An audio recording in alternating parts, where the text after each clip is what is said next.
નમસ્કાર ખેડૂત મિત્રો, મારું નામ છે અલ્કેશ પટેલ અને આપણી YouTube ચેનલ છે ખેતીની વાત મારું ગુજરાત. આપણી દુકાનનું નામ છે મિત્રો Hindustan Agro Seeds Kalavad, proper Kalavad, તાલુકો કાલાવડ, જિલ્લો જામનગર. મિત્રો તારીખ થઈ છે આજે 9/5/2025 મિત્રો. તો હવે જે મિત્રોને ઓળા માટે જે મગફળીનું વાવેતર કરવાનું છે, સમયગાળો નજીક આવી ગયો છે અને અમુક લોકો વાવેતર કરવાનું શરૂ પણ કરી દીધું છે, જેને આગોતરી કાઢીને લીલી મગફળી જેને વેચવી છે એના માટેની.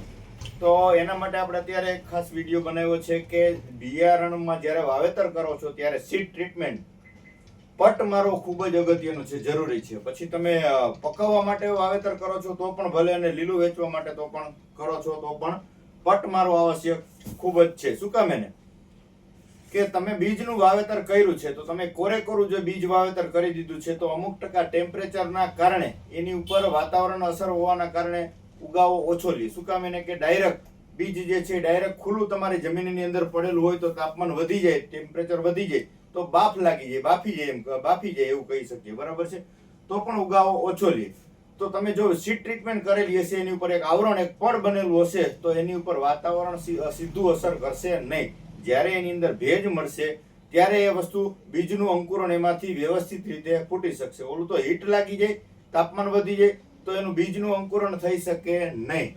જેથી કરીને એની ઉપર આવરણ હશે તો ચોક્કસથી એનું અંકુરણ વ્યવસ્થિત થશે. ભેજ મળશે ત્યારે ધીમે ધીમે દવા અંદર પ્રસરી અને બીજનું અંકુરણ વ્યવસ્થિત રીતે થઈ શકશે. મિત્રો બીજો ફાયદો તો કે ઉગતા વેત જે છે ઉગસુકનો રોગ આવે, કાળી ફૂગ લાગી જાય. શરૂઆતમાં જ્યારે ઉગે ત્યારે છોડવો તમે ઉપાડો એટલે જમીન બરાબરથી ગરકું પડી જાય, ખાચો પડી જાય છે, કાળો ડાઘ પડી જાય, ત્યાં એને ઉગસુકનો કાળી ફૂગ આવી જાય, ઉગસુકનો રોગ કહી શકાય, બરાબર છે.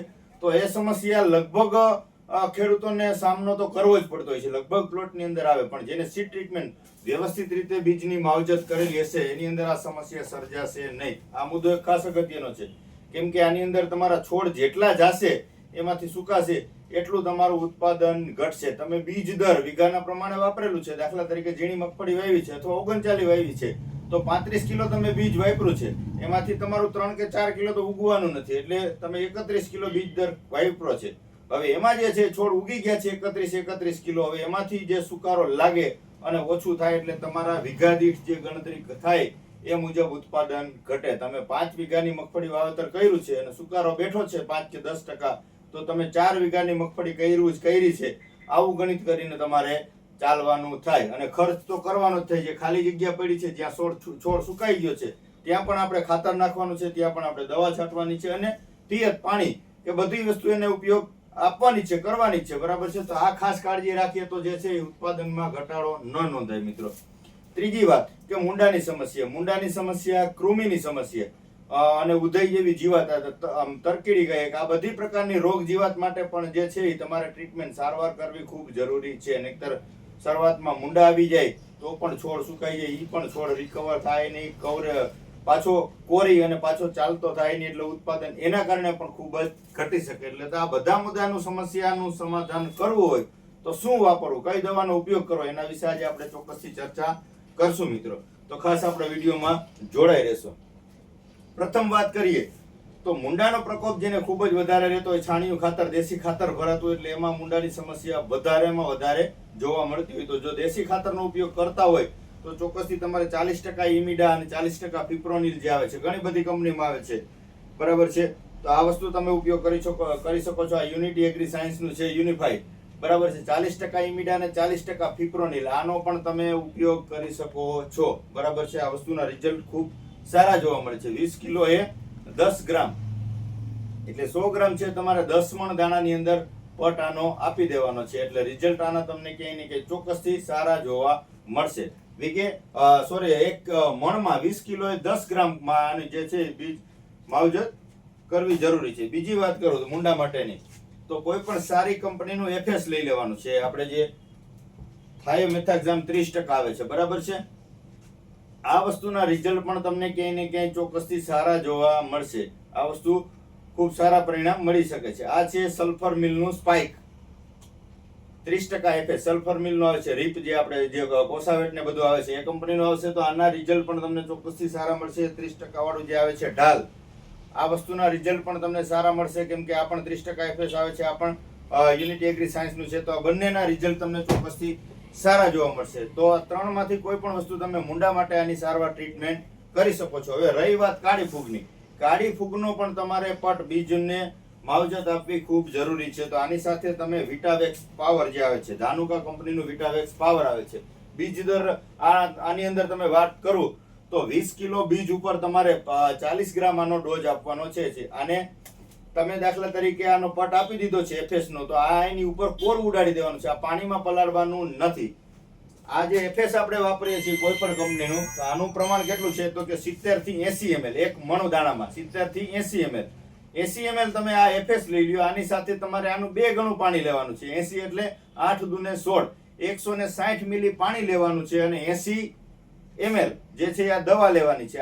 આનો ઘોળ બનાવી અને તમારે પંપમાં નાખી દેવાનું છે. પંપમાં દાણા પોરા કરી અને ઉપરથી સ્પ્રે કરી દેવાનું છે. બરાબર છે. 1 લીટર દવા છે તો 2 લીટર સામે મિક્સ કરવાનું છે પાણી. આગલે દિવસે તમે પટ મારી શકો છો. 2 લીટર પાણી અને 1 લીટર દવા આનો ઘોળ બનાવી પંપમાં નાખીને દાણા ઉપર વ્યવસ્થિત રીતે સ્પ્રે છંટકાવ કરી દેવાનો છે. દાણા ભીના થઈ જાય ત્યારે તમારે વિટાવેક્સ પાવર કરીને જે છે કોરું ઉપર અડાડી હલાવી દેવાનું છે અને દાણાને મિક્સ કરી હલાવી દેવાના છે. એટલે દાણા તમારે કમ્પ્લીટ તૈયાર થઈ જશે. બીજી વસ્તુની વાત કરીએ લિક્વિડ ફોર્મ્યુલેશનમાં, તો એની અંદર આવે છે સિસ્ટીવા. 1 કિલો એ 1 ml નો ડોઝ છે. BSF નો આવે છે સિસ્ટીવા. 20 કિલો દાણા છે તો 20 ml ના ડોઝ થી તમે કાળી ફૂગ માટે આ પણ વસ્તુ સારામાં સારી છે. તો આ પણ વસ્તુ તમે વાપરી શકો છો. આના રિઝલ્ટ પણ તમને ક્યાંય ને ક્યાંય સારા જોવા મળશે. ત્રીજી વસ્તુની વાત કરીએ આપણે, તો ત્રીજી વસ્તુ છે બાયર કંપનીનો આવે છે એવરગોલ. એવરગોલ પણ કાળી ફૂગ માટે બેસ્ટ પરિણામ આપે છે. આનો ડોઝ પણ જે છે 1 કિલો એ 1 ml નો છે. તો કાળી ફૂગ માટે મેં તમને ફૂગનાશક 3 વસ્તુ બતાવી. એક છે વિટાવેક્સ પાવર, બીજું છે એવરગોલ, ત્રીજું છે સિસ્ટીવા. આ ત્રણેય વસ્તુ કાળી ફૂગ માટે બેસ્ટ અને સારામાં સારા પરિણામ આપી શકે છે. મુંડા માટેની મેં તમને બતાવી છે તો તમે વાપરી શકો છો 40% ઇમિડા, 40% ફિપ્રોનિલ અને કોઈ પણ સારી કંપનીનું થાયોમેથાક્ઝામ જે 30% એફએસ આવે છે, સલ્ફર મિલનું આવે છે, યુનિફાઈનું, સલ્ફર મિલનું અને યુનિફાઈનું બંનેના રિઝલ્ટ ખૂબ સારા છે. તો તમે આ પણ વાપરી શકો છો. આના પરિણામ પણ ખૂબ તમને સારા જોવા મળશે. એટલે બીજની માવજત ખાસ કરી અને ત્યાર પછી જ તમે ચોક્કસથી વાવેતર કરજો. એટલે આવનારા સમયમાં તમારા ઉકસુકનો રોગ ના આવે, મુંડાની સમસ્યા ન આવે, એટલે ઉત્પાદનમાં ક્યાંય ઘટાડો ન નોંધાય. એટલે ખાસ કાળજી રાખવાની છે. વિશેષ કઈ માહિતીની જરૂરત હોય તો તમે ચોક્કસથી મને ફોન કરી શકો છો. 9245424050 આ ઉપર તમે કોન્ટેક્ટ કરી શકો છો. તમારા નજીકના સેન્ટરમાં મળી રહેશે. મેં જે તમને દવા બતાવી કોઈ અઘરી નથી. ન મળે તો તમારે ચોક્કસથી મને ફોન કરી દેજો. આપણે કુરિયર દ્વારા પણ મોકલી આપવામાં આવશે. અન્ય કોઈ માહિતીની જરૂરત હોય, કપાસના બિયારણ બધા હાજર છે. આપણી ઓલી અનોખી માંડવી જે દાણાની વાત કરી તો દાણા લગભગ સોમવારે આપણી પાસે આવી જાય છે. તો એ પણ જેને બુકિંગ કરાવ્યું છે સમયસર મેળવી લેશો અને જેને જરૂરિયાત છે ચોક્કસથી નોંધણી કરાવી દેશો. અનોખી વેરાયટી જે છે 105 થી 10 દિવસે પાકતી જાત છે.